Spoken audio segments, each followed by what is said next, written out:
drop off muna tayo sa T and LBC. Random yan kung anong courier rin lumabas, yun ang lalabas sa ating waybill. Isa pang R15 version 2. Right, hinahingay mga pengaw.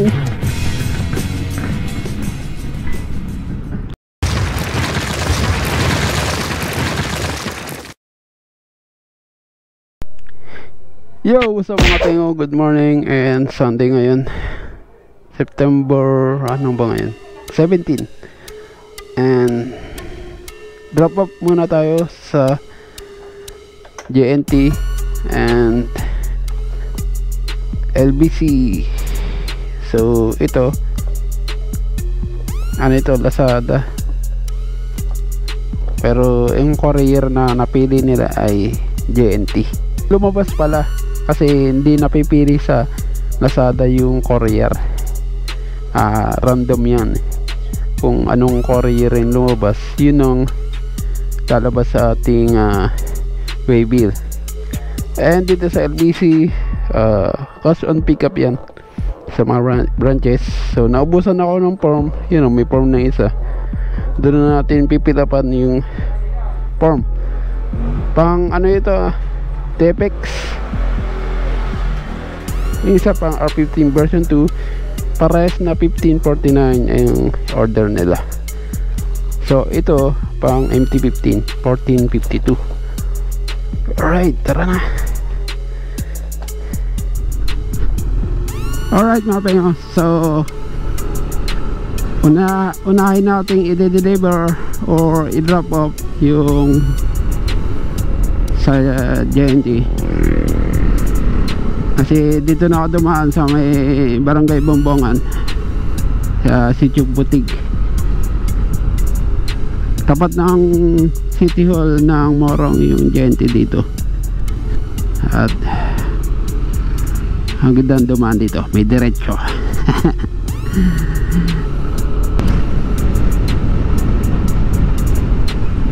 Right, kaliwa tayo dito, kaliwa.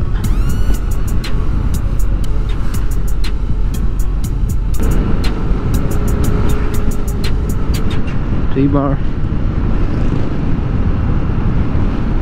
Ba't ka intersection, ba't ka mo-overtake dyan?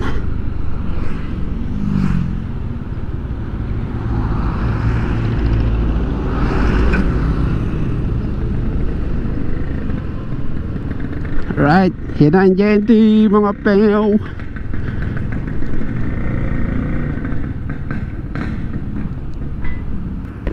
Yan, alright mga pengaw, ito yung ating drop off.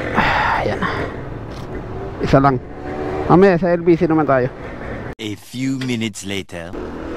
Yan, alright mga pengaw. So ngayon, tapos na tayo mag drop off. Saglit lang naman, ilalagay lang natin sa may lagay nila yung kulay pula. Tapos pipirma tayo, signature, parang login.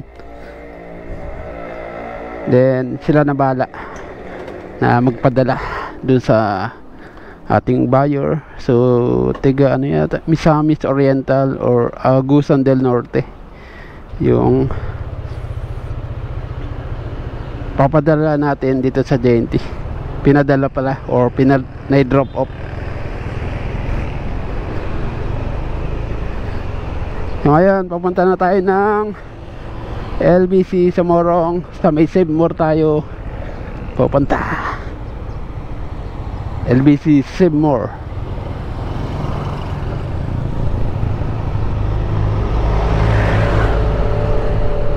Ito yung LTO, may ginagawa baka yung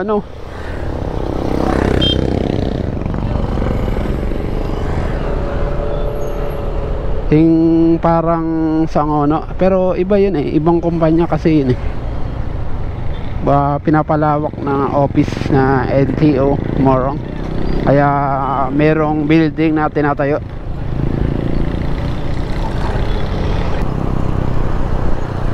Mga 5 minutes andun na tayo. Napakainit. Init ng panahon ngayon. Sarap sana mag-bike, kaya lang business tayo, hanap buhay muna bago luho. Sana nagwa-work yung ating mic adapter, kasi ginamit ko muna itong luma.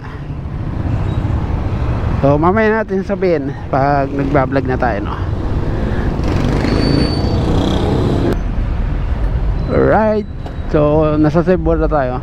Mamaya ulit mga pengo, no?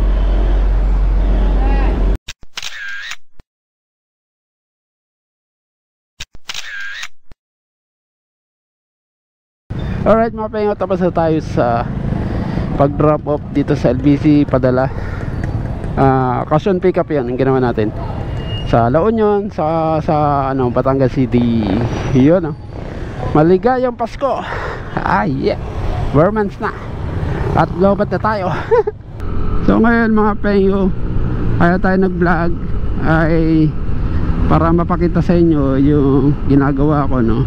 Para legit ba pag yung business natin, Maruti sprocket set, yung online selling natin na padala ng sprocket ay legit.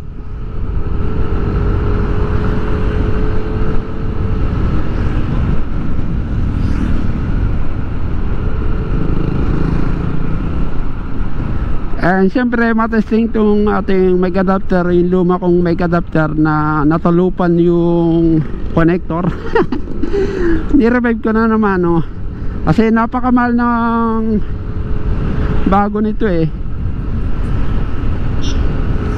Nasa ano din, 3,000. Ang mamahal ng mga accessories ni GoPro, lahat, pati waterproof case, napakamahal.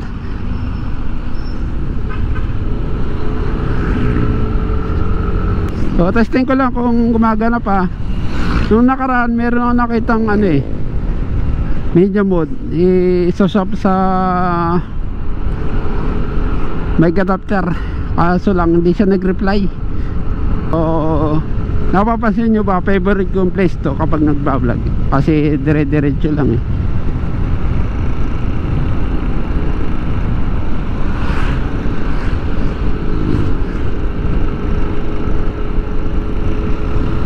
Ayan, ito yung boundary ng Morong saka Baras, dito sa may Lagundi saka sa Baras.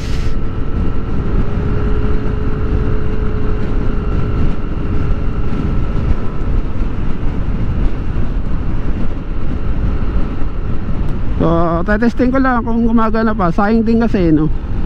Sana mayroon tayong mas-swap na straight swap, medium mode to mic adapter, GoPro mic adapter. Solid na yun kapag mayroon tayong makaswap, kahit na gamit na, basta mayroong media mode. In case na gagamitin ko sa pag nakaharap yung camera, yung vlogging, ang gandang gamitin ang media mode. Saka merong feature si GoPro Hero 11, di ko pa na-update to, yung kahit walang battery ay pwede siya mag-operate, pwede mag-on, nagamit ang media mode na walang battery. Ano lang, bibili ka lang ng Volta na na GoPro Volta, yung parang power bank. So kaya tayo pupunta dito mga penyo, kukunin na uli natin yung na-display natin stock, kasi baka may umorder ng pang MT-15, wala na ako, pinadala ko na dun sa may Lazada. Yung na-drop ko ngayon nasa JNT. So sayang naman, saka na ulit tayo mag-display kapag restock tayo. Nagsabi na ako last week na magre-restock ako, kaya lang hindi pa handa, medyo busy pa yung supplier natin. Magbabike sana ako, kaya lang wala Wala tayo magkakataon magbike ngayon kasi unahin mo natin yung business. Muna, hanap buhay muna bago luho. Di ba?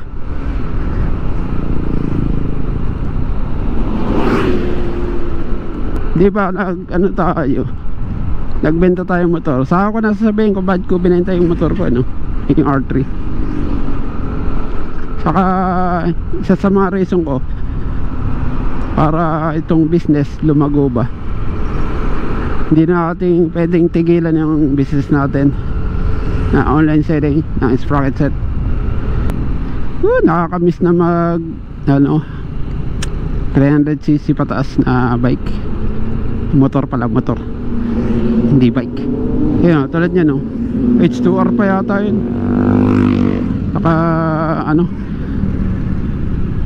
CH2. Alright mga pengo. So kinuha ko lang yung dalawang 52 para kapag may umorder, meron ako sa Lazada o kaya sa Facebook. Kaya boss, Saldi, sabihin mo lang, kinuha ko na. So pakita ko lang, ito yung kinuha natin, sprocket, kadena, saka ito, nandito yung 52. Right.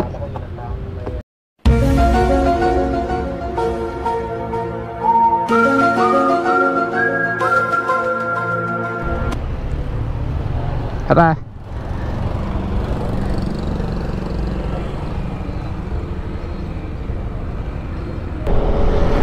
Ganda ng kotse, oh. Ang lapad. Sports. Maganda sana kapag naka-open yan, eh. Ang ganda ng tunog. Itim na naman yung aking balat. Wala akong arm sleeve. Doon din pala punta sa pupuntahan ko. Toyota, Mitsubishi, Toyota.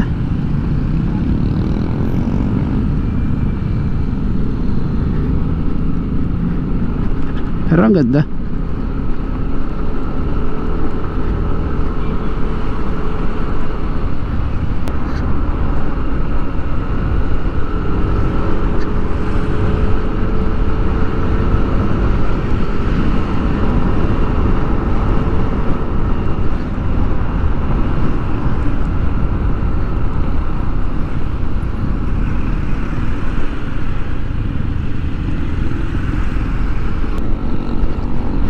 Yan, alright mga pengo, habang rumaratrat tayo.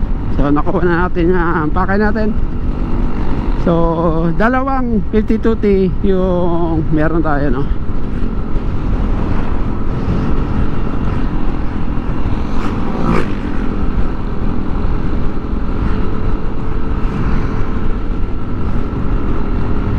Dalawa lang. So antayin natin yung restock natin. So wala tayong magagawa kung wala tayong mabenta, So antayin natin. Last update ko 52T na lang yung ating naantay. Yung 51T okay na para sa R15M saka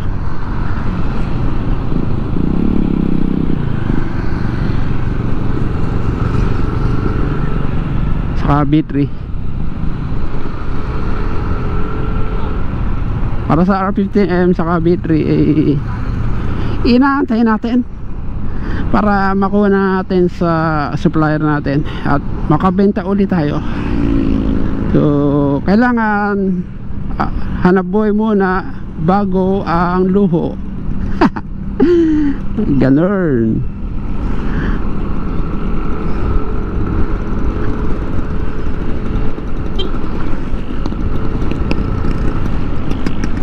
Ganun yun.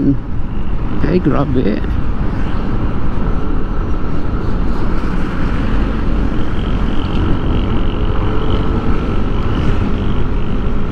Yan, alright mga pengo. Yan, i-share ko lang yung ginawa ko ngayon Sunday.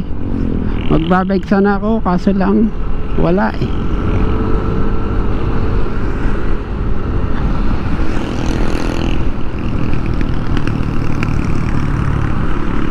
Wala eh. Kailangan magpadala tayo ngayon.